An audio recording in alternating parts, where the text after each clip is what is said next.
ba pare nga gis des fois yenn jumaa yi ñëpp waxandoo ay kàddu allahumma salli ñu waxandoo ko yuuxandoo ko ci jaaxa ji lii yonent bi sallallahu alayhi wasallam mosu ko def kon bul ko def wala boog bu ñu sëlmale ba pare nga gis soit imam wala kii liqaamoon moom mooy wala naib bi ne bismillah kenn jël foofu ñaan nen jàng leen fatiha falax ak naas wax lii tamit saxul ci diine yonent bi sallallahu alayhi wasallam mosu ko jàngale wala nga dégg ñu naan nañu ñaan wax après salatul fatihi jàppal ni yonent bi sallallahu alayhi wasallam mosu ko wax mosu ko jàngale saxaaba yi radiyallahu anhum mosuñu ko xam mosuñu ko jàngale kon nañu moytu mooy di def yokk ci diine loo xam ne yonent bi jàngale ko sallallahu alayhi wasallam boo paree julli dinañ expliquer lan ngay wax insha allah taala yal na yàlla dégloo ñu diine léegi lu yonent bi jàngale sallallahu alayhi wa sallam booy julli boo demee ba sëlmal ne asalaamaaleykum wa rahmatullah asalaamaaleykum wa rahmatullah nga daal di wax astaghfirullah ñetti yoon astaghfirullah ñetti yoon après nga ne allahumma anta salaam wa minka salaam tabarakta ya dal jalali wal ikram nga daal di koy wax benn yoon loolu nag ku ci nekk moo koy wax individuellement boo paree après nga def subhanallah nga wax ko 33 fois alhamdulillah 33 fois allahu akbar 33 fois nga wax ko nag mu leer après nga tëjee ko sàncee bi la ilaha illa allah wahdahu la sharika la lahul mulku wa lahul hamdu ala kulli shay'in qadir boo paree nga jàng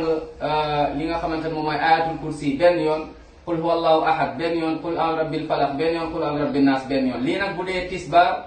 takkusaan ak gée bu dee timis ak suba nga jàng ayatul kursi benn yoon qul huwa allahu ahad ñetti yoon qul a'udhu rabbil falaq ñetti yoon qul a'udhu rabbin nas ñetti yoon individuellement waaye nekkul kun dañ naan diw na wax ñaan bi diw na de léegi ku nekk fi nga toog yaa koy wax individuellement lii la yonent bi jàngale sallallahu alayhi wa sallam ba léegi mooy ci boo sëlmalee buñ sëlmalee ne asalaamaaleykum wa rahmatullah asalaamaaleykum wa rahmatullah ñu moytu mooy loxo yi buñ ko def nii na nga ko bàyyi fi mu nekk kenn du def nii wax loolu waxoon nañ ko insha allah loxo yi fi nga koy bàyyi daal di sëlmal insha allah léegi ginnaaw ñaan yooyu ñu wax sànq mooy que ni loolu ñu expliqué sànq léegi am na ñaan yoo xam ne yonent bi jàngale na ko mooy ñaanu suba ak yonent bi jàngale sallallahu alayhi wa sallam mooy ñaanu ngoon waaye ci julli tamit am na nu yonent bi jàngale sallallahu alayhi wa sallam kon nañu moytu lépp loo xam ne yonent bi jàngale wu ko sallallahu alayhi wa sallam bokk na ci bu ñu sëlmalee nit ñi daal di wax nañu tari lii nañu def lii loolu lépp